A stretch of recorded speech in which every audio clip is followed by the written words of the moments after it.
दरम्यान करुणा मुंडे यांनी देखील रुपाली चाकणकरांवरती आरोप केले। यावेळेला बोलत असताना त्यांनी भोंदूबाबाकडे पैसे आलेच कसे असा सवालही विचारलाय। याच वेळेला बोलत असताना त्यांनी 17 लाखांचा मेंटेनन्स थकवल्याप्रकरणी नोटीस आल्याचं देखील सांगितलं।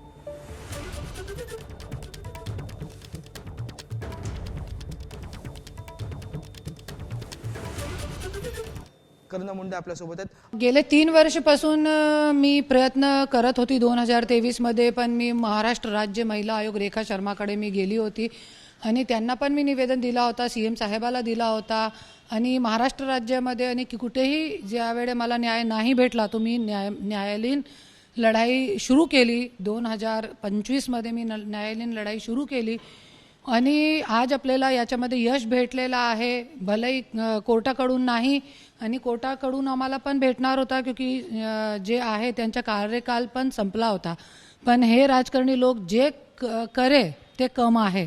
आणि आज रुपाली ताई म्हणताय मला सॉफ्ट टार्गेट करण्यात येत आहे आणि त्यांनी राजीनामा दिलेला। तुम्ही राजीनामा नाही दिलेला, तुमची हकालपट्टी झालेली आहे। राजीनामा देवाभाऊनी घेतलेला आहे तुमच्याकडून आणि देवाभाऊचा पण मी मनापासून आभार मानते।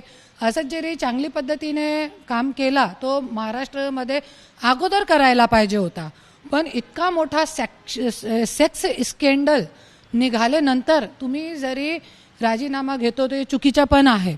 जरी तुम्ही काम केला असता पण तुम्ही महिलांच्या बाबतीत काम करण्यापेक्षा वेगळंही काम केला, महिलांच्या विरोधात काम केला, सेक्स स्कॅन्डल मध्ये तुम्ही काम केला, तो कसं तुम्ही सुटणार? कोणी नाही तो देवा तो आहे ना वरून, ते बघतोय सगळी गोष्टी। व्हिडिओ जर्नलिस्ट विजय देसाईसह मी अजय माने, एबीपी माझा मुंबई। एबीपी माझा, उघडा डोळे बघा नीट।